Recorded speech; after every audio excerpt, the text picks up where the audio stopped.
Pozdravljeni v 106. oddaji podcasta BIM Pogovori. Z vami sva Robert in Matevž. Pozdravljen, Robi. Zdravo, Matevž. No, danes imamo gosta, potem je mogoče precej zanimivo štorija, recimo temu, kako so do tega gosta sploh prišla. Ampak naj ga najprej napovem, to je Martin Rus. Pozdravljen, Martin. Živijo z obema. No, ampak da se najprej ustavimo pri tele tako imenovani štoriji, kako sva do Martina sploh prišla, ne? Robi, mogoče lahko ti to poveš, ker je bila tvoja ideja.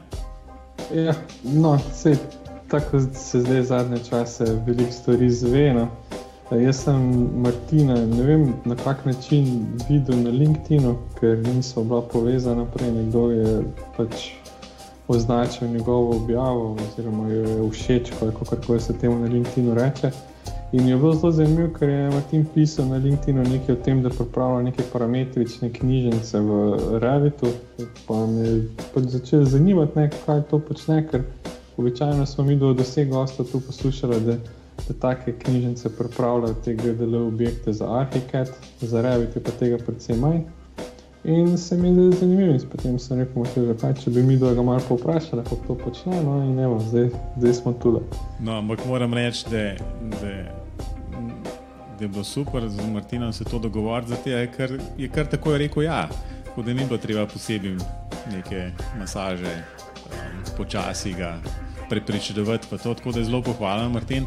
Ampak še bolj me pa preseneča to, da je Martin, če se prav spomnim, si rekel prvič, ko si se slišala, da v bistvu nimaš ravno navade objavljati na LinkedInu. Ne, mislim, da je bila to moja druga objava, kar sem sploh na LinkedInu objavil. In pol sem videl, naslednji dan je bilo pač sporočilo na LinkedInu, sem malo pogledal, če je bilo kaj odzivu slučajno. In sem videl sporočilo, sem rekel, zihar spet neka reklama, nekdo nekaj pošilja. Temu se skoraj tako reče. Ja. Potem sem pa prebral, sem rekel, zdaj pa nekaj drugega. Ne? Tako da, ja, malo sem razmislil, pa sem pa potrdil, kaj pa češ narediti. Ja, res, v bistvu, zdaj to je skoraj slišal kot reklama za LinkedIn. Skratka, če hočeš na BIM Pogovori prideti, kaj objavite na LinkedInu, ne, pa všečkati morate tako, da bo Robi videl to. Ne, morate kaj zanimivega objaviti. Ne, ampak je bilo pa res tako, ne, da prejšnjo oddajo smo govorili o tem generativnem načrtovanju. To parametrično je v bistvu modeliranje ravno v tem kontekstu precej sovpada s tem, ne. Tako da se mi zdi, da je tole idealna tema za današnjo oddajo, ampak predno pridemo do te glavne teme, Martin, te lahko prosim, da v parih stavkih poveš, kdo si, kaj počneš. Jaz sem zaposlen v družinskem podjetju. Smo 3 zaposleni, ukvarjamo se s projektiranjem več različnih vrst objektov, od industrije do stanovanjskih objektov, poslovne stavbe, kakšna trgovina se tudi najde, kaj tazga. Največ se ukvarjam z pripravo PZI načrtov, ki jih v tam nekaj 90% izdelamo v Revitu. Predno smo začeli tole snemati, da nekaj prenavljate, dograjujete. A si te načrte tudi v Revitu zmodeliral? Ja. Pohvalno, vidiš, to pa je. No, ampak čeprav jih še nisem dokončno oddal, pa bi jih že mogel, no? Ampak v redu. No, ampak tudi bi mogla mi da takoj za tem vprašati, koliko to, da si pristal na Revitu, zakaj je bilo, kaj je bo trvalo te odločitvi, da si se odločil in ostal na Revitu? A to samo pač nadaljevanje uporabe AutoCAD, ali zakaj? V bistvu je oče pa sodelavka sta z Revitom začela, mislim, da že 2010 ali 2011, da sta začela to uporabljati. Potem sem pa jaz, ne vem, tekom študija sem tudi, ker sem uspel, sem tudi pomagal v biroju. Tako da sem se počasi privajal na ta Revit, začel sem pa z AutoCAD-om. Ja. Tako mislim, da tudi vsak začne. No. Vidiš, Matevž, pa je mogla njegovega očeta v bistvu tudi poiskati na LinkedInu, on je že od 2011 na Revitu. Ja, zdaj veš, kaj je problem. Ne? Če oče posluša tale podcast, bo rekel, lej, to Martin, pa to pa nisi dober povedal, v bistvu. Zdaj bom pa malca padla. Ne, ampak je pa zanimivo. No? V bistvu lahko rečemo tudi, Martin, da si relativno svež še iz teh študentskih vod. Tako da me v bistvu najprej, še predno se sploh dotaknemo knjižnic in parametričnega modeliranja in ne vem kaj, vse v bistvu zanima. A je bil ta prehod v bistvu zate, mislim, predvidevan, da lažji kot za tiste, ki nimajo priložnosti že v času študija tako dosti recimo aktivno sodelovati v nekem projektivnem biroju. A je bil ta prehod iz fakultete in skratka magisterija v samo tako delovno okolje? A je bil težji, a je bil lahek, a je bil nekaj takega, kot si pričakoval? Kako se ti vse skupaj vtisnilo v spomin to? Ne vem, jaz niti nisem temu posvečal neke posebne pozornosti. V bistvu sploh ne vem, na kakšen način se je to zgodilo, ker pač potekalo je, kdar so bila izpitna obdobja, sem bil jaz zmeraj tam v službi, med poletnimi počitnicami sem bil tudi skozi tam. Tako da tega prehoda jaz praktično sploh nisem občutil, da bi bilo zdaj pa nekaj toliko drugačne, zato ker sem bil že toliko upeljan v to noter, da ne vem, zame ni bilo, zdaj pa to nekaj drugega. Enostavno sem šel pač naprej. To bi bil skoraj idealen scenarij za vse tiste, ko končujejo študij, da enostavno nadaljujejo z delom ali pa, ne vem, saj jaz si tako predstavljam. No, jaz sem pa želel vprašati zdaj, glede na to, da nas je povezala ena tvoja objava na LinkedInu, zdaj, če povem, kaj je bilo sploh tukaj tako, da me je to pritegnilo. No? In to so bile v bistvu neke rolete, ki si, vsaj napisal si tako, no? Da si jih modeliral čisto parametrično, in si lahko v tem spuščal, pa dvigal, pa tak naprej, bili so pa, mislim, se tako sen, od katerega proizvajalca so. No? Ampak mene bolj to zanima, ne? Ti si sam pripravil to družino, no? Ta family, tako si jaz vsaj predstavljam, no? Ampak zakaj si to naredil? Si dobil to naročilo ali je bilo to pač postranski projekt? Zakaj v bistvu si šel to pripravljati? Ne, v bistvu, da se navežem sploh glede te družine, okna in te rolete. Samo družino oziroma familijo v Revitu za okno sem jaz najdel na BIM Objectu, ampak je bila zelo suhoparna. Ne? Je bil samo okenski okvir in si lahko spremenjal pač parametre, višino pa širino. Ne? Potem sem pa jaz dodelal, da lahko dodajam noter tudi okenske police, da lahko dodajam preklade nad oknom, lahko dodam različne opečne preklade ali pa betonsko preklado. To sem pa naredil zaradi tega, ker mi je med samim projektiranjem, predvsem teh stanovanjskih hiš, dosti časa vzamejo recimo te preklade nad okni, da jih vrišeš noter, da jih postaviš na višino in potem tudi, ne vem, če okno premakneš, bo preklada ostala tam, kjer je bila. To sem pa naredil, pač, da se enostavno, če jaz okno levo ali pa desno po steni premikam, se tudi preklada premika skupaj in ostane tam in jo ne rabim iskati in ne zgubljam časa, da jo premikam. Mislim, da jo ročno premikam gor pa dol, ne, po objektu. Kar se pa tiče rolete, projektiram trenutno eno leseno hišo, pa tudi, če ne bi bila lesena, če bi bila, ne vem, klasična zidana ali pa da bi bila armirano betonska, bi jo v vsakem primeru mogel narediti. Mi je bilo pa, tudi sem iskal te rolete po Beam Objectu, pa Revit City, pa te spletne strani, ker se te družine nahajajo. Ampak ni bilo nobene takšne, ko bi meni prav prišla in imam potem več dela s tem, da jaz še neke detaljčke rišem tam zraven teh rolet. Zato sem raje naredil, sem poiskal pač tega proizvajalca, ko je slovenski proizvajalec, ker bojo najverjetneje te rolete tudi dejansko uporabljene v sami izvedbi te hiše. In potem sem pač enostavno vzel detajle iz DVG, jih prenesel v Revit, parametriziral sem vse skupaj, tako da lahko kontroliram odmike od notranjega dela zidu, pa debelino izolacije okrog te škatle od rolet. Samo premikanje rolete gor pa dol, pa glede same projektne dokumentacije v PZI-ju nima nobene veze. Mi je pa fajn, ker lahko med vizualizacijo objekta lahko jaz vsako okno malo drugače renderiram. Ena roleta je spuščena, ena je dvignjena, ena je do polovice spuščena. Tako da to je bolj neko igranje bilo še s tem, da se roleta spušča pa dviguje. Ja, ponovadi se take stvari začnejo z nekega entuziazma, ampak pa na koncu pa ugotovi, da v bistvu že vsi to kar malo pričakujejo.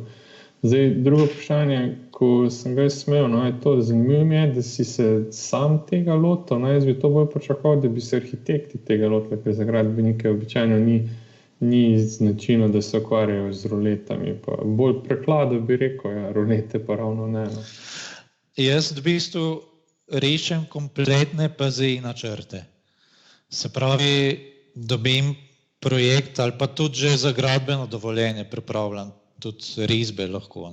Tako da jaz tudi vse te detalje potem obravnavam za stanovanjske hiše, zračunam tudi statiko in naredim tudi armaturne načrte potem.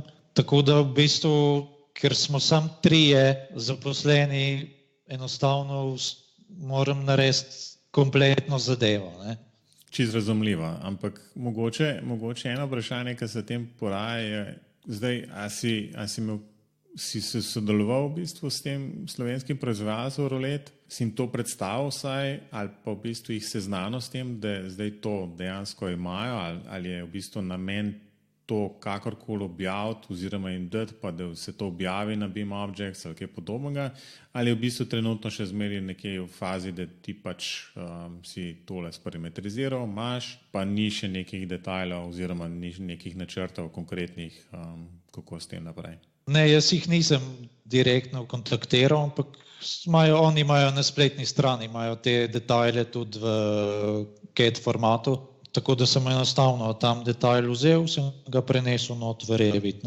Za podjetje sem naredil na Facebooku stran, pa sem tudi objavil tam gor. Sem pa označil tega proizvajalca, ampak ni bilo pa nobenega...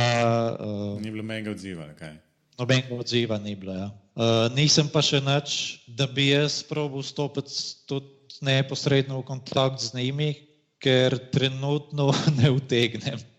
Bi bila pa to mislim, da bi bila to dobra priložnost, ker teh slovenskih proizvajalcev, recimo za okna, pa tudi te rolete, pa vhodna vrata, imamo pri nas kar precej, ni pa nikjer noben prisoten. Pa mislim, da bi bila to dobra marketinška poteza tudi za podjetja, recimo, ki se s takimi stvarmi ukvarjajo. Hotel sem vprašati, da glede na to, da izhajaš iz enega takega majhnega družinskega podjetja, ko je v bistvu velikost bolj kot neznačilna za Slovenijo, me zanima, če lahko oceniš, kje smo zdaj mi s tem Beamom. A je že to uporabno ali ni, ali je to odvisno od vsakega posameznika ali koliko je s tem? Jaz bi rekel, da je predvsem odvisno od vsakega posameznika. Je pa ena stvar, da bi mogli biti o tem tudi malo bolj informirani investitorji. Ker če gledamo sam Beam, ok, začne se s tem projektiranjem, ampak če gremo potem tudi v modele, ki se uporabljajo potem v samem vzdrževanju objektov, je pa to še ena neka dodatna vrednost. Ampak, kot sem povedal, pač investitorji mislim, da še niso dovolj podučeni, vsaj velika večina ne. Mogoče ta večja podjetja so že dosti informirana o tem, ne. Eno podvprašanje še. Rekel si, da se največ ukvarjajo z izdelavo PZI načrtov. Katere formate pa ti dobiš, da jih lahko uporabiš potem za izdelavo PZI? Kaj dobiš iz faze PGD oziroma zdaj se reče DGD, kakorkoli se že reče, ne? A to dobiš neke AutoCAD podloge, ali dobiš že kaj v Revitu, ali koliko je s tem? Kaj dobiš v roke, s čim delaš? Pri nas naredimo objekt od začetne faze, se pravi od IDZ-ja preko DGD-ja za pridobitev gradbenega dovoljenja, pa potem v PZI in tudi v PIT. Vsaj večina projektov, ki jih naredimo, gredo po enem takem postopku. Včasih se dobijo tudi, mogoče če kdo drug naredi idejno zasnovo, pa večinoma se dobijo potem formati v DVG-ju, ne. Ja, to je mogoče, lahko rečemo, skratka malo specifično, mogoče za vaš primer, ne, da dejansko te stvari delate praktično od začetka skozi vse te faze in jasno, verjetno potem pač Revit imate od začetka do konca, ne? Ja, mi ga uporabimo že v idejni zasnovi, že zaradi tega, ker je treba pogledati samo osončenost, zasnujejo se sami volumni stavbe, kako približno na kakšen način bo izgledala. Tako da Revit uporabimo tudi za tele analize osončenosti in potem pač model sam nadgrajujemo še naprej do končne faze v PZI-ju, ne. Pa si mogoče zdaj, ne vem, skratka, ti si vstopil v to projektiranje že v fazi, ko si praktično z Revitom delal, ne? Ampak mogoče imaš kakšne izkušnje, no? Če je to nek naročnik, pa v bistvu nima jasne predstave, v bistvu, skratka, ga ne zanima BIM, ga ne zanima to in ono, ne?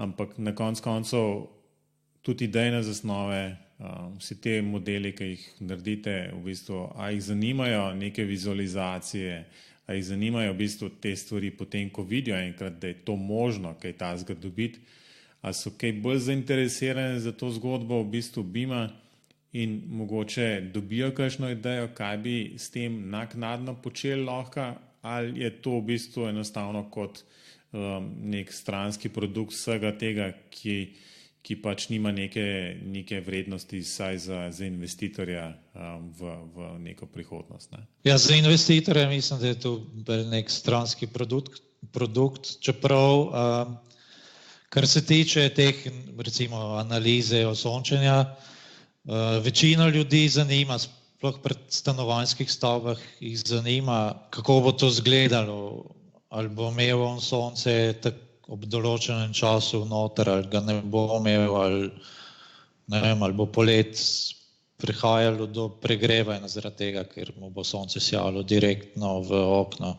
Pa tudi vsake vizualizacijo zmeraj naredimo za vsak projekt. O tem je stranka tudi prej obveščena, tako da te stvari pričakujejo, ampak probamo pri vsakemu projektu še dodati neko novo vrednost. Recimo zdaj Autodesk ima nek tale viewer, kjer jaz lahko vozim modeli iz Revita in potem sem stranki pošlješ povezavo do tega Autodeskovega modela in on se lahko sprehaja potem po objektu noter, ne. Te stvari uporabljam zdaj mogoče zadnjega pol leta, pa vidim, da je to še nekako najbolj aktualna stvar, da investitorji vidijo dejansko njihov objekt, da se lahko sprehodijo po njemu. Ja, se je zanimivo v bistvu, no, to, da mislim, mene osebno preseneča,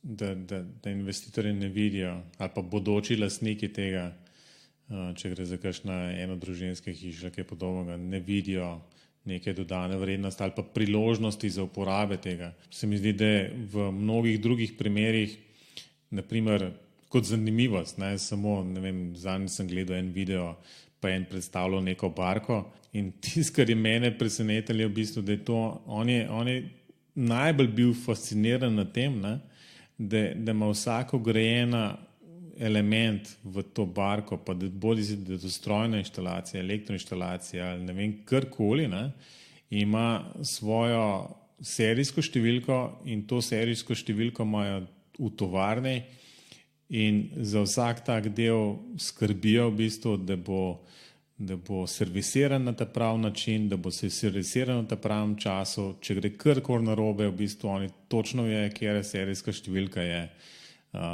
Skratka, so te proizvajalci teh končnih produktov prevzeli nase to delo v bistvu recimo enega upravljanja s tem tudi po recimo nakupu ali prodaje, kakorkoli to rečeš. Tle v gradbeništvu, kjer je pa recimo zadeva bolj manj enako kompleksna, samo če pogledaš, koliko enih inštalacij tukaj notri, koliko enih strojnih stvari imamo, ne, in potem imaš pač neko zbirko nekih fasciklov, kjer imaš neke garancije, pa neke navodila za uporabo, za katera moraš ti skrbeti in v bistvu na koncu ne veš, kje to imaš glih takrat, ko najbolj rabiš.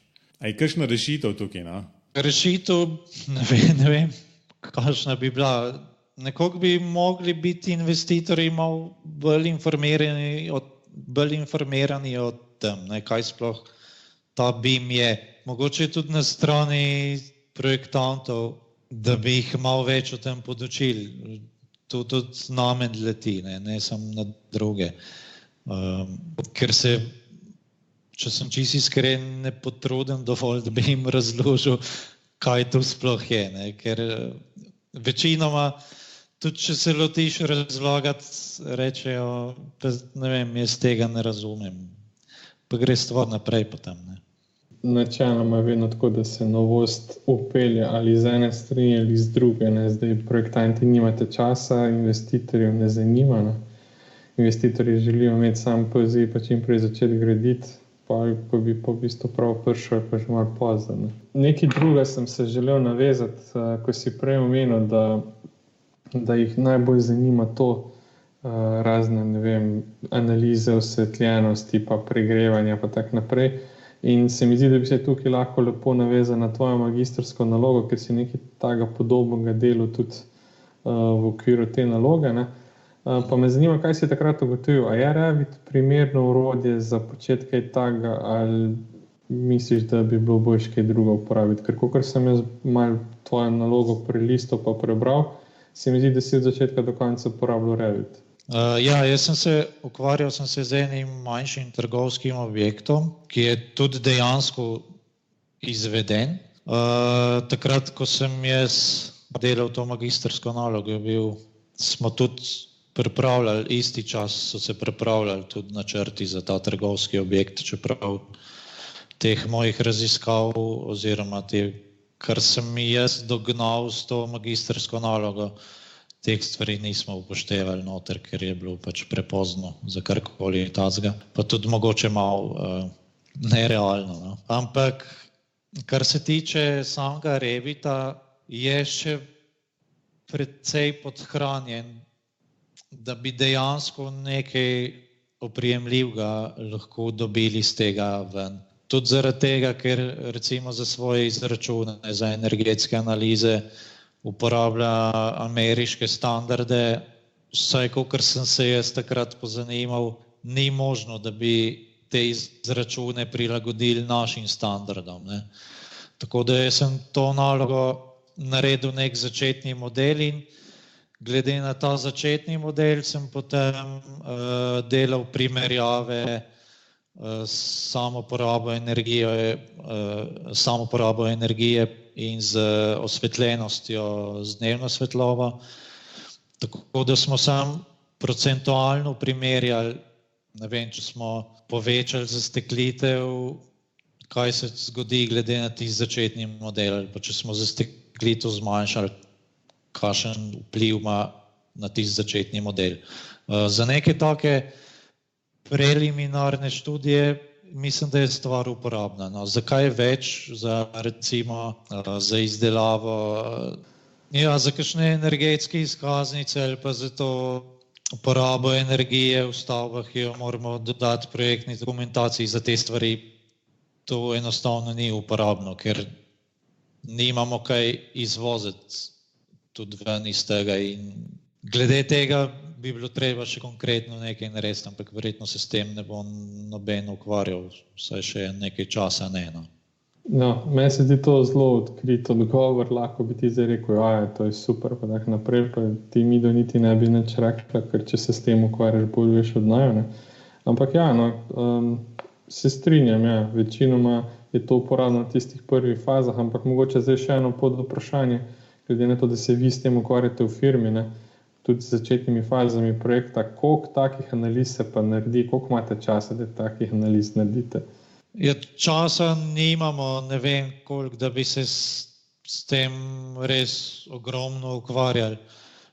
Naredi se neka idejna zasnova, recimo 2 ali pa 3 različni primeri in potem se malo te stvari primerjajo med sabo, pa se potem nekako skupaj z investitorjem odločimo, v katero smer bi zapeljali še skupaj. Ne? Tole je sicer bil pogovor o parametričnem modeliranju, tako da ena stvar, ki se mi zdi, da smo pozabili na to temo reči, je v bistvu se skratka vračamo nazaj na tiste rolete. Koliko časa ti je vzelo to, da si to sploh pripravil? Posledično, ali si to splačal? Če se je splačal, vam še ne morem reči, ampak jaz mislim, da se je. Vzelo me je pa, glede na to, da sem šel čisto od začetka, pa da sem se še precej lovil, mi je vzelo recimo 1 dan pa pol dela recimo. No, jaz sem se bal, da boš rekel 14 dni. Ampak... Ne. No, v mojem primeru bi bilo najbrž to 14 dni veljalo, ne? Ampak, pustimo zdaj to. Ja, ampak to je zato, ker bi ti prvi teden dni revil gor na lago, ker ga ne moreš. Absolutno. Je pa, mislim, meni se zdi to dobra, kakorkoli rečeš ali pa obrneš, je v bistvu dobra reklama.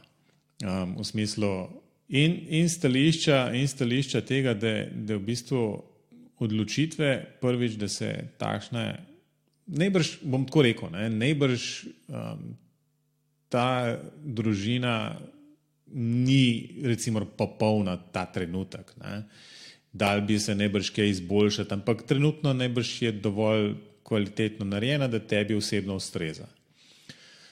In da podpira jasnost tiste stvari, ki bi jih pač želel videti, želel sprobati oziroma pač po potrebah nekih vizualizacije in kaj podobnega. No, ampak hočem to reči, da super je, da je to dejansko samo en dan. Vse je to velik prihranek potem v vseh bodočih projektih. Osebno upam, da bojo tudi sami proizvajalci takšnih in drugačnih gradbene opreme v bistvu spoznali to. In začeli aktivno delati v tej smeri, da bodo pripravili sami takšne elemente in ne samo jasno v tem primeru za Revit, ampak tudi za vse ostale in jih pač to nekako dali, ponudili in je to tako ponudba oziroma pač to neka dodana vrednost, tako kot je pač zdaj, kot si omenil, se da dobiti tehnične načrte oziroma pač dobiti načrte, tehnične specifikacijo za konkretno rolete, na podlagi katerih si to družino tudi pripravil. Tako da bom rekel, da je zelo pozitivno, še posebej pač, če si še malo lovil, kar pomeni, da naslednjič boš to naredil v pol dneva. Ja, sej največji problem, zastaviti si moraš, katere stvari bom jaz potreboval nadaljne. Sej tu ne poteka tako, da jaz naredim zdaj bom poiskal te detajle, jih bom zmetal noter, vnesel not parametre in bo ta stvar funkcionirala daleč od tega. Jaz nekaj sem naredil, sem vnesel noter, da bom risal naprej, pa sem videl, še nek odmik moram nastaviti, da bo to funkcioniralo tudi naprej. Ne. No, vse to je bilo eno dodatno vprašanje. Ne? Vidim, da je bilo zadeva tako bolj nenačrtno delana, ne? Ja. Ampak je bilo pač tako, kot si skozi delo samo projektirane potreboval, si to pač dograjeval in popravljal in dodajal nove parametre in tako naprej. Ne? Ampak a bi zdaj na podlagi teh izkušenj znal postaviti nekaj tak proces, recimo nekdo ti pride zdaj, jasno, ne vem, zdaj bo 100,000 ljudi poslušali tale podcast, bo reklo, Martin pa tole obvlada, ne? In zdaj te bojo zasuli z ponudbami za dodatne Revit knjižnice, Revit družine, elementov takšnih in drugačnih. Jaz pričakujem, da bo pač se bo spomnil na naju tudi včasih, ne? Ampak v bistvu bi znal zdaj tako nastaviti nek tak bolj strukturiran proces, kako je neko tako družino razviti. Če bi imel recimo en teden časa zdaj, pa da bi se sam s tem ukvarjal, pa mislim, da bi se dalo že kar precej dosti narediti na tem. No, to te bova izvala, to te izzivava v bistvu s tem, da za tvojo naslednjo objavo na LinkedInu pripraviš tako za vse ostale, ki te zanima, tako step-by-step instructions for designing Revit families. Ne, ker je zanimivo v bistvu, recimo jaz pač to ne delam, ne vem, kje naj se lotam sploh, kje so tiste glavne pasti takšnega načrtovanja. Že to bi bilo v bistvu, ne, da imaš pač nek tak lep, relativno preprost sistem, kako temu slediti in veš, v drugem koraku moram pa tole narediti, običajno so pa takšne težave, ali pa naprej moram misliti v kakšnih merilih bom to imel, ali ne vem, karkoli takšnega. Ne? Ja, mogoče tu sem tudi imel namen povedati. No? Zdaj, če recimo mi te familije vzamemo iz BIM objekta, se vidi, da mogoče tako je to družino ustvaril, je s to družino lahko vse po vsem v redu, ne? Ampak je ta družina, ne vem, recimo zame neuporabna, zato ker so notri neki parametri ali pa lahko jih je včasih celo preveč, včasih jih je pa toliko premalo, da meni ta družina ni uporabna. Ne? Zato imam jaz mogoče to prednost, da vem, kako bi tudi recimo drugi projektanti razmišljali in uporabljali to družino naprej. Ne? Recimo, če bi prišlo do tega, da bi se te družine lansirale na trg potem. Ne? Ja, no, jaz sem tukaj hotel sem dodati, da to ne vem, recimo ta pristop, ki ga danes predstavljamo, je pač en pristop, ki ga inženirji uporabijo, kadar ni nekih uradnih knjižnic pripravljenih, ki bi jih lahko uporabljali. Ne? Jaz sem prepričan, da če bi obstajala neka uradna familija za Revit, ki bi jo lahko uporabil pri pripravi svojih PZI projektov, se ne bi tega lotil, ker bi reči tisti dan pa pol za kaj drugo uporabil. Ja. Hočem samo to dodati, da zdaj podjetja, če bo želela, da se bodo uporabljali točno natančne knjižnice s tistimi parametri, ki so na voljo, da ne bo prihajalo do napak in tega, ne, bo morala same poskrbeti, da bodo te knjižnice na voljo. Zdaj, to, kar si pa ti pokazal, je pa tisto, če inženir nekaj rabi in če tega ni, pač bo sam poskrbel za to, da bo imel. Ne. Zdaj, kakor si rekel, da bi bila neka, da bi že obstajala neka knjižnica noter v projektu, ampak recimo v teh detajlih, vsaj jaz to tako gledam, saj mogoče marsikdo te stvari drugače gleda kot jaz. Če imamo neko družino, ne vem, pa recimo, da je ta družina neka roleta, pa vrišemo, ne vem, dobimo eno roleto nekje na BIM objektu, jo vnesemo noter, ampak potem, ko pride do izvedbe, se lahko začnejo pojavljati vprašanja. Ne? Zdaj pa ti si narisal takšno roleto, proizvajalec ima tako roleto, zdaj pa tu ne gre noter, pa z okni ne gre skupaj, ne vem, so odprtine premajhne gor dol.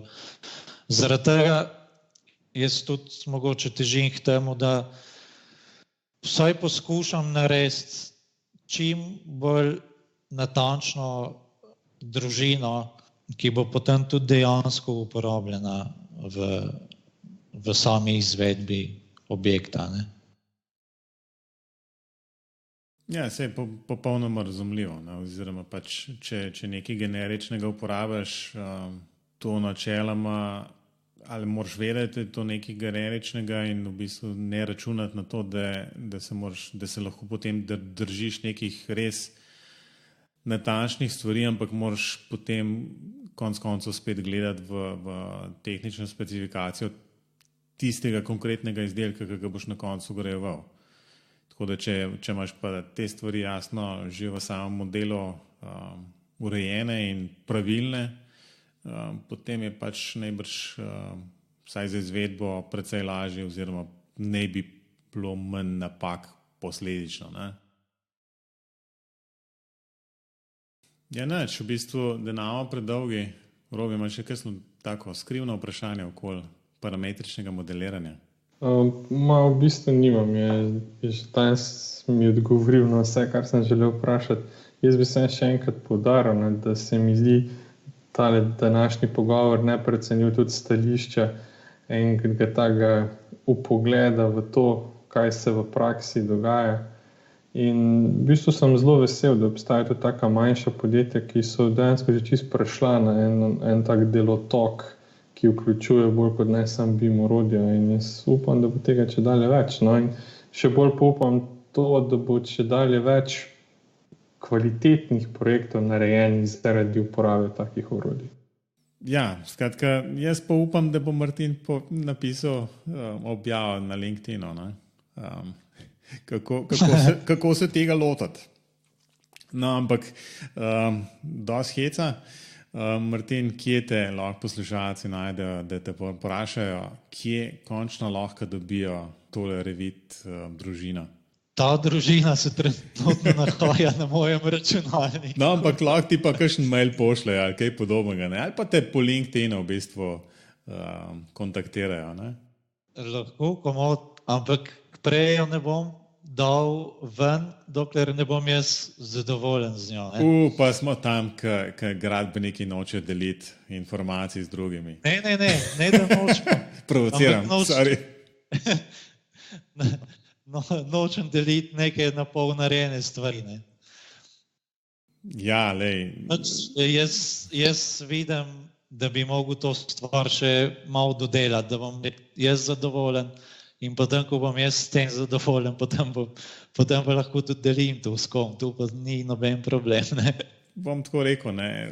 Mislim, to je bilo jasno v hecu mišljen, Martin, da naš narobe razumel, ker še enkrat bi rad rekel, si bil takoj za to, ne, da tukaj kaj poveš in da predstaviš in kaj si delal in kaj delate in v bistvu kako je s tem sploh parametričnim modeliranjem in s to družino in tako naprej. Tako da jaz bom zapiske dal tvoj LinkedIn in potem upamo, da se doglasi morda tudi proizvajalci dotičnih rolet.